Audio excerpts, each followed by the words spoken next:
ప్రపంచవ్యాప్తంగా 16 ఏళ్ల పిల్లలకు సోషల్ మీడియా బ్యాన్ చేసి ఫోన్లకు దూరంగా ఉండాలని దేశాలన్నీ మొత్తుకుంటుంటే ఏపీలో మాత్రం పిల్లల చేతుల్లో ట్యాబులు పెట్టి అదొక విద్యా విప్లవం అన్నట్టు జగన్మోహన్ రెడ్డి గారు గొప్పలు చెప్పుకున్నారు. కట్ చేస్తే అదొక పెద్ద హిస్టారికల్ స్కామ్ అయింది.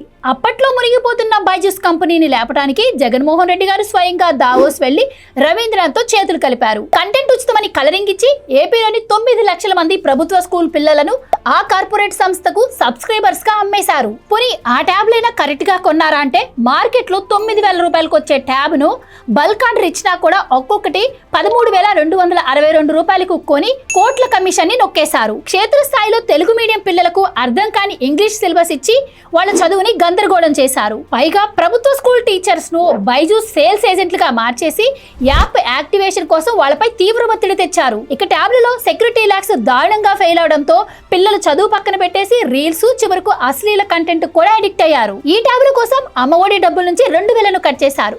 ట్యాబ్ యాక్టివేషన్ పేరుతో తల్లిదండ్రుల ఆధార్ కార్డు వాళ్ళ ఫోన్ నెంబర్స్ లాగిన్ చేయించి ఆ డేటాతో ఓటర్ ప్రొఫైలింగ్ చేస్తూ స్కూల్స్ ను వైఎస్ఆర్సీపీ పొలిటికల్ క్యాంపెయినింగ్ ఆఫీసులాగా మార్చేశారు. రూరల్ ఏరియాల్లో కనీసం సిగ్నల్ కూడా ఉండదని తెలిసి కేవలం బల్క్ కొనుగోళ్ల కోసమే 100 కోట్లు కట్ చేసి ఈ ట్యాబ్లు కొన్నారు. పైగా ఫ్యూచర్ లో సాఫ్ట్వేర్ అప్డేట్ అయినా రిపేర్ల కోసం కూడా ఎలాంటి క్లియర్ అగ్రిమెంట్ కూడా చేసుకోలేదు. ఇదే కాక ఎవ్రీ ఇయర్ మెయింటెనెన్స్ పేరుతో కోట్లు కొట్టడానికి పర్మనెంట్ లూప్ ను క్రియేట్ చేసుకున్నారు. ఇక్కడ బోర్డ్ ఎగ్జామ్స్ ఉండేదేమో స్టేట్ సిలబస్ లో, కానీ వీళ్ళు బలవంతంగా రుద్దింది సిబిఎస్ఈ సిలబస్. ఇక్కడ క్లాస్ రూమ్ లో పాఠాలకు అక్కడ ట్యాబ్ లో వచ్చే వీడియోలకు సింక్ అవ్వక విద్యార్థులు కన్ఫ్యూజ్ అయ్యారు.